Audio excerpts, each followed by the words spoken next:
Welcome to my YouTube channel B1 life coach में आपका स्वागत है। बच्चों आज देखिए आपको पढ़ाया जाएगा सजीव और निर्जीव वस्तुएं। जैसे कि पढ़ाया गया है, थोड़ा सा रिवीजन कर लेते हैं। सजीव वस्तुएं क्या होती हैं और निर्जीव वस्तुएं क्या होती हैं।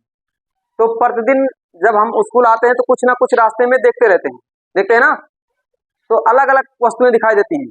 कुछ वस्तुएं ऐसी होती हैं जो एक स्थान पर रहती हैं और कुछ वस्तुएं क्या होती हैं जो चलती रहती हैं, दूसरे दिन एक स्थान से हटके दूसरे स्थान पर चली जाती हैं। जिससे रास्ते में कोई खंबा दिखा, पोल दिखा, मंडीला दिखा तो एक स्थान पे रहेंगी, ठीक है। और कुछ वस्तुएं क्या होती हैं, जैसे कुत्ता हुआ, बिल्ली हुआ, घोड़ा हुआ, ये क्या होती है एक स्थान से दूसरे स्थान पे मनुष्य में आते जाते रहते हैं, देखते हैं ना। तो उसी के आधार पर अच्छा कुछ वस्तुएं ऐसी होती हैं जो खा सकते हैं और कुछ वस्तुएं ऐसी होती हैं जो जिसको नहीं खा सकते, ठीक है। कुछ वस्तुएं अपने समान बच्चे उत्पन्न करते हैं और कुछ वस्तुएं ऐसे होते हैं जो अपने समान बच्चा उत्पन्न नहीं करते हैं, है ना, जो श्वास लेते हैं।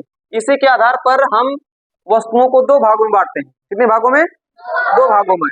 एक का नाम है सजीव वस्तु और दूसरा का नाम है निर्जीव वस्तु।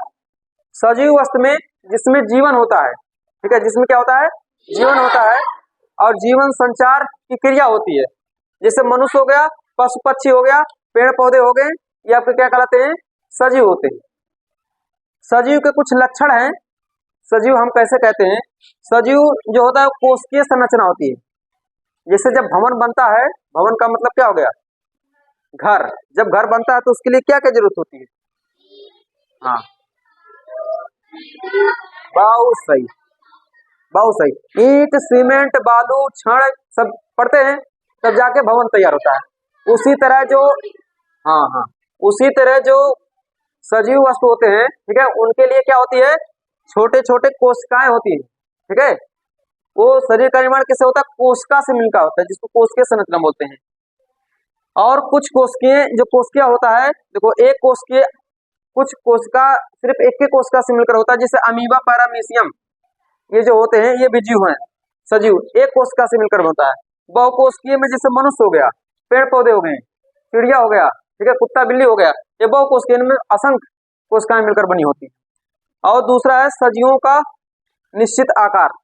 सजीवों का निश्चित आकार मतलब क्या हो गया कि जो सजीव होते हैं, ठीक है, उनका आकार निश्चित हो गया, जैसे मनुष्य हो गया, ठीक है, कुत्ता बिल्ली शेर सियार जो भी हो, उनका जो सजीव जो आकार होता है कैसा होता है, निश्चित होता है। अच्छा एक चीज और बताया था, जो मनुष्य का शरीर कैसा होता है, बहुकोशिकीय होता है। और जो नवजात शिशु होते हैं, छोटे से जो बच्चे जन्म लिए हैं अभी, उनमें 2000 मिलियन से अधिक कोशिकाएं होती हैं, ठीक है। और जो जीवाणु होते हैं उनकी सबसे छोटी कोशिका होती है और सबसे बड़ी कोशिका जो होती है वो मुर्गी, शुतुरमुर्ग का अंडा अपना सबसे बड़ी कोशिका बनाता है। आया समझ में?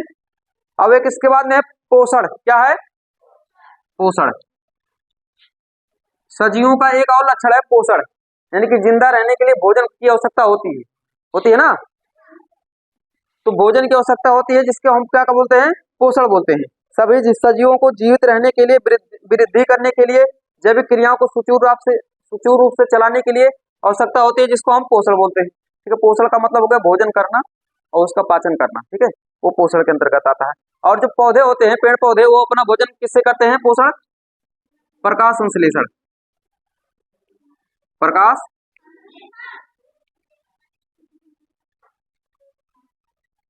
संश्लेषण, ठीक है। प्रकाश संश्लेषण के माध्यम से पौधे अपना पोषण करते हैं, पौधे, ठीक है। प्रकाश संश्लेषण में क्या क्या जरूरत होती है पौधों को, पानी, हाँ, कार्बन डाइऑक्साइड CO2, हाँ, मिट्टी, ठीक है, और एक क्लोरोफिल, ठीक है, इन सब की जरूरत। हाँ, क्लोरोफिल का मतलब क्या हो गया, एक पर्णहरिम बोलते हैं जिसको क्लोरोफिल पाया जाता है, जिसकी पत्तियां क्या होती हैं, हाँ, पौधों की पत्तियां हरी किसके कारण होती हैं, क्लोरोफिल के कारण होती हैं। आज समझे। और क्या है वृद्धि, अगला हेडिंग है वृद्धि। पोषण के बाद आता है वृद्धि। जो सजीव होते हैं, ठीक है, जो सजीव होते हैं, सजीव हमेशा क्या करते हैं, वृद्धि करते हैं। जैसे एक बीज ले लीजिए, उसको जमीन में क्या कर दीजिए, हाँ, गाड़ दीजिए, ठीक है, भुरभुरा दीजिए, मिट्टी से चल दीजिए, तो कुछ दिन बाद उसमें से क्या निकलते हैं, अंकुर निकलते हैं, अंकुर निकलते हैं ना।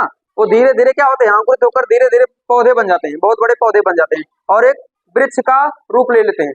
और एक छोटा सा बच्चा है, ठीक है, अभी छोटा है, इसके बाद में थोड़ा सा और बड़ा हो जाएगा, इसके बाद में और बड़ा हो जाएगा, ये भी वृद्धि करता रहता है, फिर एक दिन बूढ़ा हो जाएगा, फिर क्या हो जाएगा, मर जाएगा, ठीक है। तो इसमें क्या होता है, सजीवों में वृद्धि होती रहती है, निरंतर क्या होता है, वृद्धि रहती होती है। और सबसे बड़ी बात श्वसन, श्वसन है ना,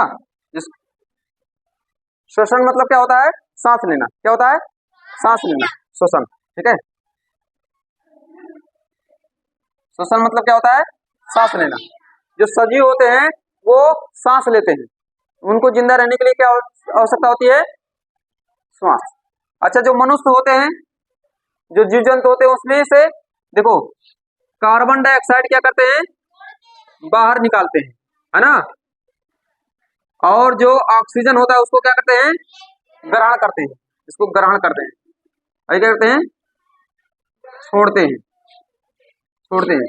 लेकिन इसके विपरीत जो पेड़ पौधे होते हैं, पेड़ पौधे क्या करते हैं, उल्टा ऑक्सीजन को छोड़ते हैं और कार्बन डाइऑक्साइड को ग्रहण करते हैं, अर्थ में। तो ये सजीव के कुछ लक्षण हैं। अब इसके बाद में हम पढ़ाएंगे निर्जीव के बारे में थोड़ा सा, और भी उत्सर्जन है सजीव में, और भी होता है, उत्सर्जन की क्रिया होती है।